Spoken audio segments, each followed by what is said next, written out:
it's December and it's a rainy, sleety type of day. We all got to here safely though, which is good. Disgusting. I had to use an umbrella today just to get my kids in and out of the truck, but I looked around and nobody else uses umbrellas. They just get wet. And just throw the kids out there. And I try to remind myself that somebody invented an umbrella at one point for a reason. So. Kind of curious now who invented the umbrella. Now that you've got my, kind of curious. J. Edgar umbrella. Or J. Edgar. Just happens to be everybody from like the 60s and 50s, J. Edgar. Yeah. Yeah, no, that's a popular name. I don't know what's up with the one letter initial, but it's cool. It really is. So start going T. Sisson? Yeah. T. Robert Sisson. T. Robert Sisson? Yeah. I am. It's terrible. So it's bad. And we're getting ready for our Christmas party, which is on Saturday. Saturday. Yeah. Molly's. Yep. Should be a great turnout, as it always is. It's kind of one of our bigger ones. Other than, the St. Patty's Day is that's a big one too. But the Christmas party's great for VIPs within the local community. Yeah. They're all getting big though. I mean, shoot, we did the vendor event for this right the first week of December. And we had like 35 vendors and several hundred people and stuff. Like they're all getting bigger, which is awesome. We have a lot of fun. Yeah. They all have that charity element to it, so we're always giving back to the community. We're supporting a specific local business, and so they're fun. So. And we have Heidi's Eats, right? Heidi's Korean barbecue. Yeah, what's it called? Gabagool. Bulgogi. That's what Bulgogi? It's called. Bulgogi. That's the one. dish. It's really good. No, I'm sure you've had it. I just didn't pronounce it right. I want that. Yeah. I know you would. I know Heidi enough that I'm just like, what do you think I like? Yeah, right. And she just throws something together in a bowl. She usually just throws a bunch of stuff in there and just gives it to me. I'm probably pronouncing it incorrectly, but Bulgogi is phonetically how's it? We can ask her. Yeah. We'll see her in 2 days, so sure, we'll see what she says. She's been very nice to us, so. Yeah, that'll be a fun one. Looking forward to seeing everybody on Saturday. Yep, and then January we'll start right up with health and wellness. Once we get done eating all the cookies and sitting around and enjoying ourselves, some family time, we'll get back into exercise. It's the classic push-pull. You gain 8 pounds, you shave off 6. It's called balance. So slowly over time we gain weight, but it's the push-pull of, trying to balance. That'll be a fun one because we're doing up a couple of gyms. We'll have some guest speakers and stuff, and so we'll help you get rid of those 8 pounds the best you can. Yeah, I might just punt. Yeah, it'll go somewhere. So this month we're going to have a little bit of a broken record syndrome going on, but we really want to make sure repetition is one of the best ways people remember things, and so the repetition of our meeting this week, this month, is going to be helping buyers take advantage of this market. The whole summer and even the last 2 years has been really advantageous towards the sellers. They've had the upper hand, and now we're in a position where buyers will have this window where they have quite an upper hand. And we talked about it last month, that even with my listings, people are definitely getting closing help. It's happening all the time. They are making more grandiose requests on repairs. I'm getting a few of those. Sure. They're doing things like putting aside money to refinance later once the rates go down through closing costs, expenditures, and things of that nature. And buyers are just being really smart right now, and they're finally getting their comeuppance. I like it. Yeah. Now, we're in a position right now where buyers have more leverage than they've really had in the last 2.5 years or so. Yes. That does not mean it's a bad time to sell. So No, what's unique about this buy. time is what's unique about this time is that property values are still at an elevated number to the point where you will likely get a very nice take from the sale of your house. Yes. If you ignore what you would have gotten 10 months ago. Yeah. That's the problem I think we have right now with sellers, is that they still have these higher numbers in mind. Now, if you recalibrate your expectations, you can still sell your home, likely make money, have all your goals met, but flip it to the buyer side. Out of the last 8 contracts I've received, 7 of the 8 have received either closing help, substantial amounts, or the seller has paid for the buyer's buy down of their rate. That 2-1 buy down I spoke about, and I think people have seen it, that allows the seller's funds to buy down the buyer's interest rate 2% for the first year, 1% for the second year, and then of course you go back to market for the third year. So it's a temporary front-loaded relief in your mortgage payment while you wait for things to calm down from a mortgage rate perspective and then ultimately refinance. So 7 out of 8. 7 out of 8. That's a solid number there. Yes, and a lot of these were, if they're not list price, maybe they're just slightly underneath. So buyers, I'm just seeing all the leverage that they've had. I've had a couple that have ratified with closing help. Some, they do the home inspection. There's some repairs needed, and then they add another $1,000 or $2,000 on top of it. So I'm seeing it every single day, and I know that the people in my pipeline that are buying houses right now are happy that they do it. That they're doing it now. The values are definitely holding strong. I haven't had any appraisal issues. I haven't had appraisal issues for a while, because even when the market was crazy and sellers had the upper hand, it was mostly incentive based. Like they would come up with like an extra 20 grand out of pocket. Correct. Or no inspections. The values have always kind of been where they are. Appraisers have done, I hate to give appraisers credit because I don't usually do that, because they usually throw a little wrench in our fun. But appraisers have done a great job of keeping our values strong. And they haven't gone crazy. Like the appraisals have been pretty good, and I've had 3 listings that have had to get pre-appraisal for various reasons, and they've all been 10 to 15 over what we had it listed as. But when I list it, that's what the market is dictating. Sure. So the appraisers are like, well, you could do this, but I don't know if anybody's going to pay that, but that's what the value is. Yeah. And so values have been good. And so if you're a buyer thinking, well, if I'm buying now and all the values have been elevated, well, good. Get some closing help. Great. Stay in your house for 5 years. Like, make solid plans to get less money out of your pocket. Yeah. Maybe make an improvement or 2 to the house. There's different ways to build equity. So and what the caution that I would throw out there is that once March and April come back around and we hit that spring market, as we always have a flood of listings and activity in that spring market, then the multiple offer situations come in. The leverage might go away from the buyer side and back towards the seller side, no matter what interest rates do. You know, that part is kind of it's a separate factor to what just the spring market will bring. I will also say this, you know, we saw times where if there were 10 to 15 offers on a property, maybe that won't come back, but let's say there's 5, I hope that, right? That's too many. Yeah, that's way too many. But let's say there's 5, okay? Yeah.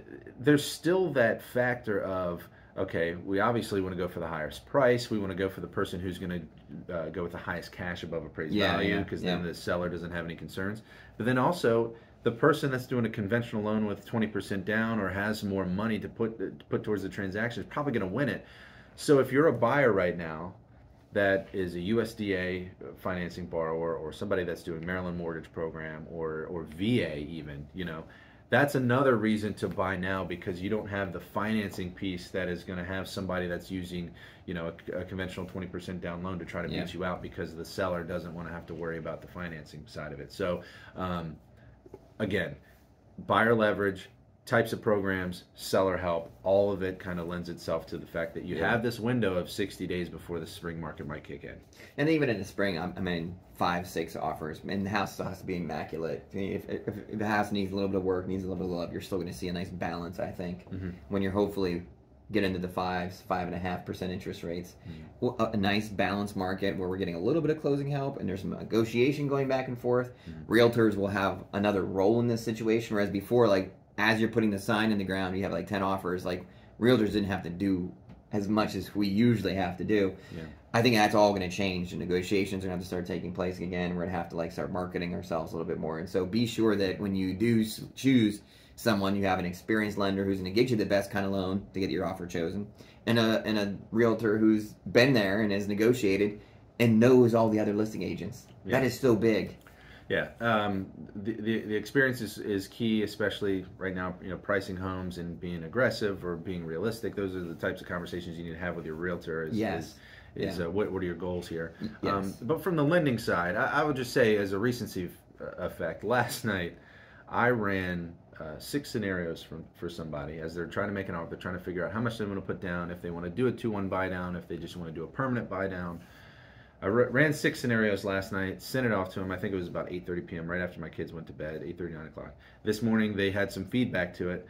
What did I do? I sent 6 more. So in the last 18 hours, I've sent 12 estimates to one borrower. You don't get that anywhere else other than a local lending professional that is going to dedicate them to make sure that the numbers are going to work for you. Not just spit out a rate quote, spit out a scenario and go take it or leave it. We are very much in a position to cater the numbers towards you. It's always been that way. That I've been doing this for 15 years. That the December and January and February buyers are the ones that were like pump the brakes. I want to make sure everything works. They're very slower, more educated, because it's the people in the summer that just go and do it and buy. Yeah. It's the ones that are like right now that are like, I want to make sure the numbers jive. I want to see what my 3 to 5 year plan is. I want to make sure everything works. Things that, as a realtor, I always try to guide my buyers to anyway. Those are the personalities that we usually get December, January, February. So when the spring hits, it's going to be people that are like, oh, my lease is up. I need to get moving. Or, hey, I want to buy now. Or the weather's nice. Or the kids are out of school. Let's go do this. And you're going to get some more buyers that maybe aren't as calculated. And that's not every situation. It just seems to happen more so. And these people are lucky because in this market, they're looking at a very good house. It's in a great zip code. It's in Huntingtown, but it's a house that's been on the market for 35 days. So they took a step back and they go, okay, we don't have to submit an offer tonight. You know, at the peak of the market, it's if we don't submit an offer next 30 minutes, we're going to lose it. So they took a step back. They go, okay, there's no rush. Let's look at the numbers. Let's look at 12 different estimates and pick the one that's right for us, and then let's put our best foot forward. That's another benefit of this market, is that you can actually take your time and make a great decision. Yeah. And then of course we have people always. We have the R word, the recession word. And then you and I, we have our weekly meetings with my team, and we sit down and we talk about those things pretty extensively. That traditionally, when the rest of America gets hit with a recession or things slow down, we don't tend to feel that as much here. We do feel it, maybe days on market increases, maybe things like that. But we have so many solid jobs, even government jobs. We have police, we have the teachers, we've got a lot of the power plant. We've got a lot of solid incomes that we don't tend to feel it as much, and values hold. We don't have that roller coaster effect. I use Austin, Texas as an example. We've seen some data from Austin of the appreciation that they had in those zip codes down there over the last couple of years, and now the dip that they've had. They're huge swings, right? People flood those markets, and then they get out of those markets, and the home values are all over the place. The DMV is just kind of steady. You know, we have slow appreciation, and then what does that mean? We have slow depreciation, if any. So it's a very solid place to invest in real estate because of the jobs that we have around here. And then in terms of recession, the one benefit to a recession, if there is one, is historically mortgage rates tend to decrease when we hit a recession or we come out of one. The mortgage rates tend to respond positively to that. So maybe your buying power will increase if there's some recessionary pressures. Yeah, and when it comes down to it, at the very, very end, no matter what happens, we're making the decision that's best for you and your dollars. Yes. What's your budget look like? How's everything going? What's your 3-year plan, 5-year plan, 10-year plan? Are you coming in? Are you going to turn around and invest it and rent it someday down the road? Are you going to? There's so many different situations that we have to discuss with you. Yeah. That it's not just, hey, you qualify for $450, go ahead and buy a house. I have a perfect scenario for this. I just thought of this. So I have a veterans that we call PCSing here, permanent change of station, right? So they're transferring to PACS, I think, and they sort of know what their 5-year plan is, which is to move back to one of the veterans' hometowns. So they're not going to be here for really more than 2 or 3 years. What do? They come to me, they say, we're doing a VA loan, we want a no-point loan, right? Which is kind of hard to find these days. Every place they looked, all these veteran-centric banks and things, it's all built-in origination fees and points. Automatic, no questions asked. So what we did was we took a step back. We go, okay, you don't want to pay points because you don't think the return on investment is going to be there. Here it is. Maybe it's slightly higher than what they were quoting from a rate perspective, but they also have that upfront cost that you don't think you can recoup. The other individuals, they just weren't hearing that, and I don't even think they had the ability to cut that out of the deal. Yeah. So again, it's about your particular situation, how long you're going to be in the house, payments, closing costs, all those things. It's all a part of the conversation. It's a big pie that we dig into, not just a little piece. Yeah. And so if you're ready now, sweet, we can get you up and rolling. We'll go over different situations. If you want to wait till spring, that's awesome too. It doesn't matter. Like to us, we just work when you're ready. We're ready. But if you're waiting until spring, there's going to be probably a little more competition based on what we're saying. But right now, it's a little bit slower. You may have a little more leeway, and then of course in the summertime usually picks up a little bit as well. So yeah, if you're a spring and summer person, it's fine. Just tell us that. We'll kind of set the expectations of, okay, this is what you could probably expect, and then once we approach that market, you start to get some more feeling and that kind of thing. We're making assumptions because of historically that's when things pick up again. But every year's slightly different. There's a little nuance to it. So I think communication is the biggest key. Yep. Yeah. And if you're renting, try to give yourself 90 days right now. If your lease is up in 90 days, start looking. Start getting, all the time. Because there's not a ton of inventory. You don't want to be like pushed into buying a house. And if you give yourself a 90-day window, that's probably a solid amount of time. So if you're renting, look at that lease. Are you going to renew it? Give yourself 90 days if you think you're going to buy something else. Or buy something and get into the market and you're tired of renting. Because rental prices are just stupid. They're just out of control. Yeah, if I could do it all over again, I would own 20 rentals right now. Why didn't I do that? Why did you do that? Good times. So, there you go. We're a little bit of a broken record this month, but it's because we really want to hammer home these points. We're passionate about it. Yeah, it makes sense. Yeah, it's fun to help you out. So we love talking shop. Yeah, it's really, we're nerds. We won't do that on Saturday. We promise. We're just gonna have some food and beer. We won't talk real estate unless you want to. I'll pull you aside. We'll talk about it. I won't.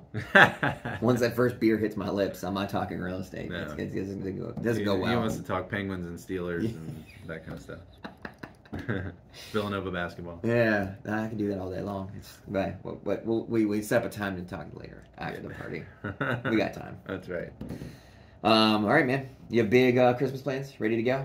Yeah, same stuff. Visit the Senior in-laws. family, Yeah, my family hosting and then going to my in-laws. It's always a good time with kids. It's fun, man. It is. They're a good age. Yeah. Well, Luke is have a lot of presents to wrap. I'm terrible at rapping. So my wife actually, she humors me. She's very clever. She's like, oh, you did a good job of wrapping those gifts for me. I'm like, they're terrible. You just don't like wrapping gifts, and you're trying to get me to do a few more. They look like a 10-year-old did it. Like, it's all flapped over and uneven, but...